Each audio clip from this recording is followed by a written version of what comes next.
Selamat siang, Assalamualaikum warahmatullahi wabarakatuh. Waalaikumsalam.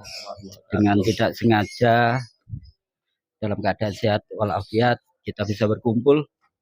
Alhamdulillah ada beberapa 3 caleg yang sempat kita samperin dan juga saya kepingin tahu ini ada dari PKS ketua DPC ya Pak istilahnya ya. DPD PKS dan juga anggota kader caleg Golkar, Cak Iman, ada Pak Yulianto dan juga Pak Aziz Faisal Aziz, mohon maaf. Ngomong-ngomong nih, apakah di tahun politik ini apa yang menyebabkan jenengan-jenengan ini untuk maju sebagai anggota legislatif? Mungkin Cak Iman dahulu, monggo. Yang senior dulu aja, Pak.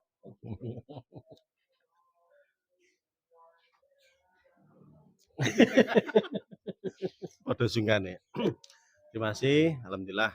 Saya Cak Iman, caleg dari Partai Golkar Banyuwangi Dapil 1.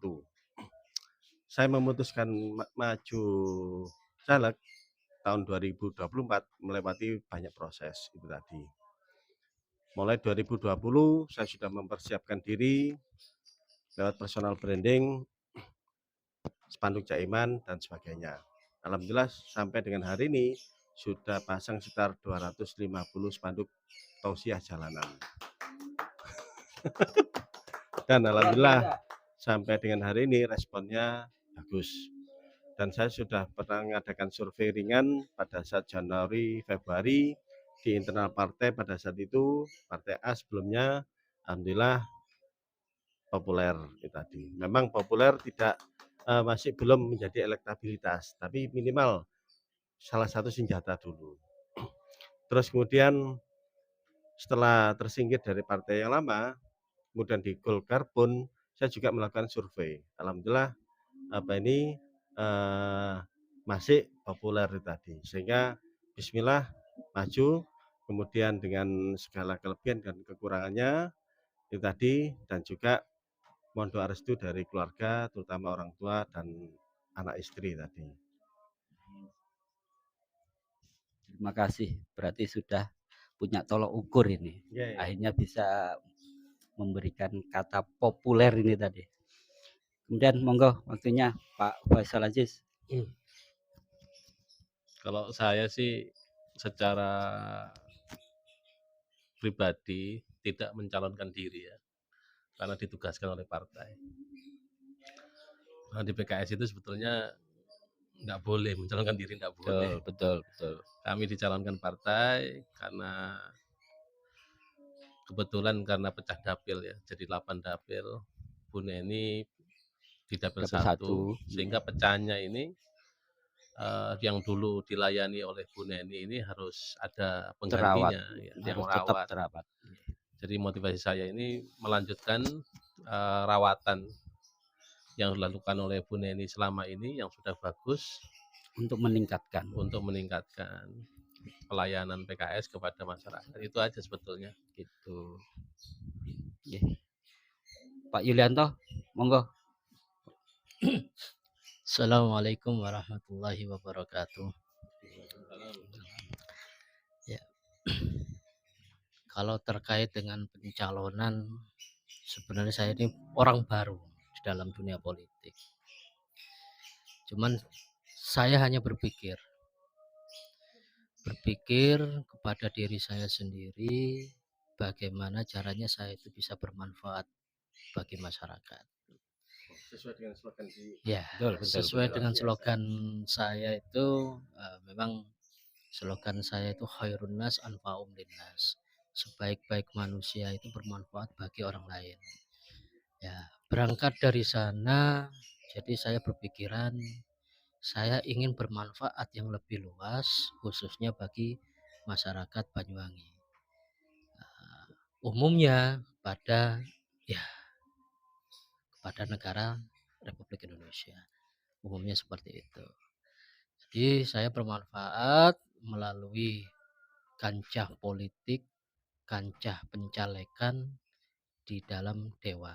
Semoga nantinya saya bisa bermanfaat bagi masyarakat. Itu yang saya harapkan.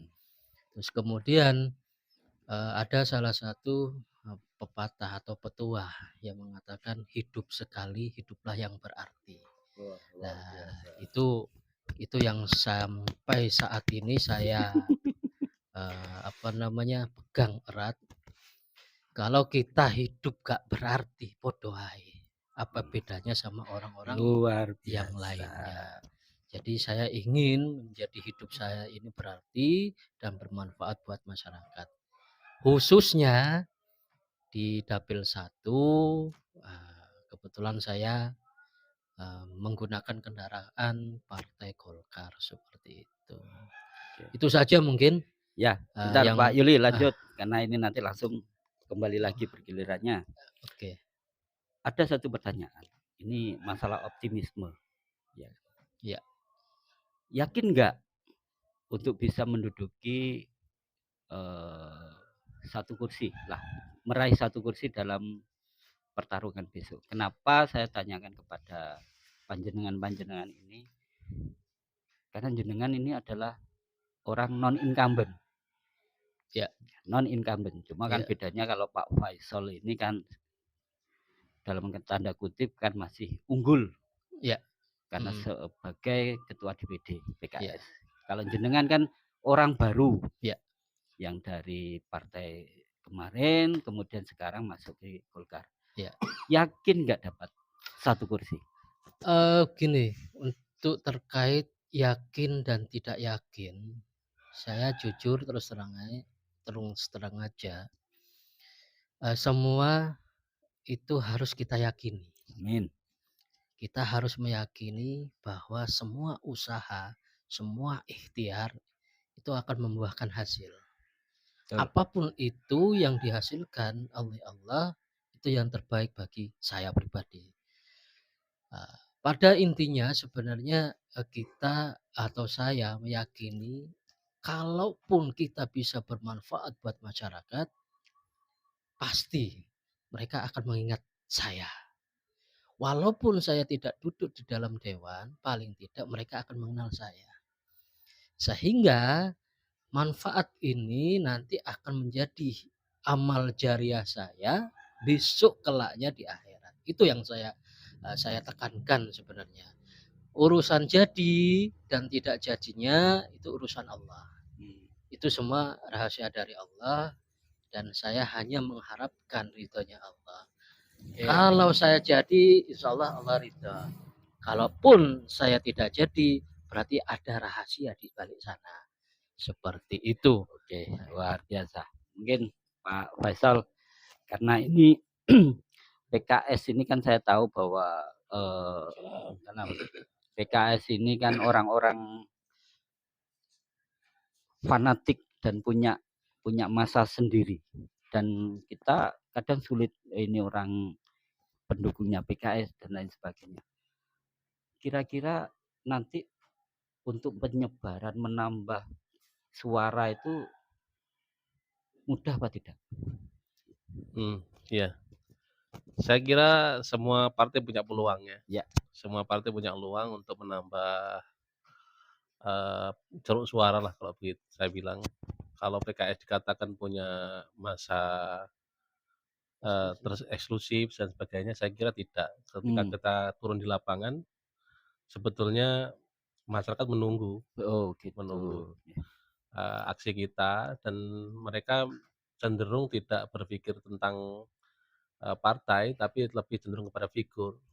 Betul. Jadi saya masih punya keyakinan penuh bahwa saya akan mendapatkan kepercayaan itu karena saya selama ini turun dalam kerangka untuk memberikan kemanfaatan.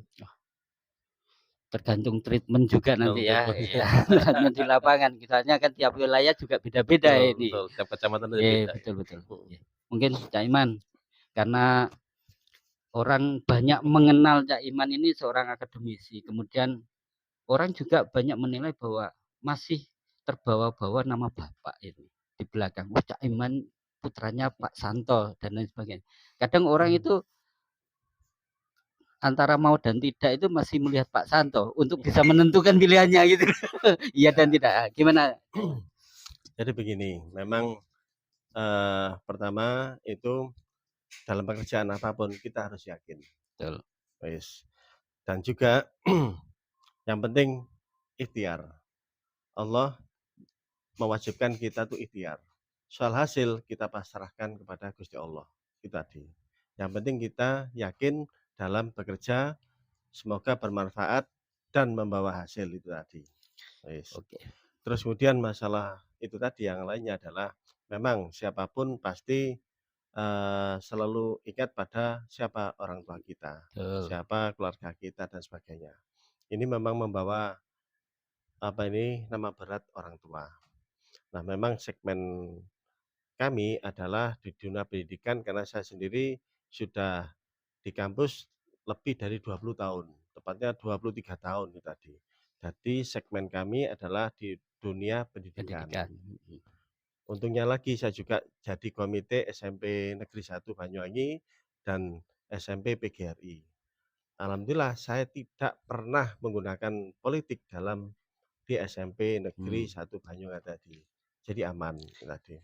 Saya hanya menunjukkan kinerja dan sebagainya dan siapapun pasti ingin menyamai atau bahkan melebihi dari prestasi orang tua tadi, Pak. Itu tadi. Terima kasih. Menjaga amanah Luar nama biasa. besar orang tua. Terima kasih.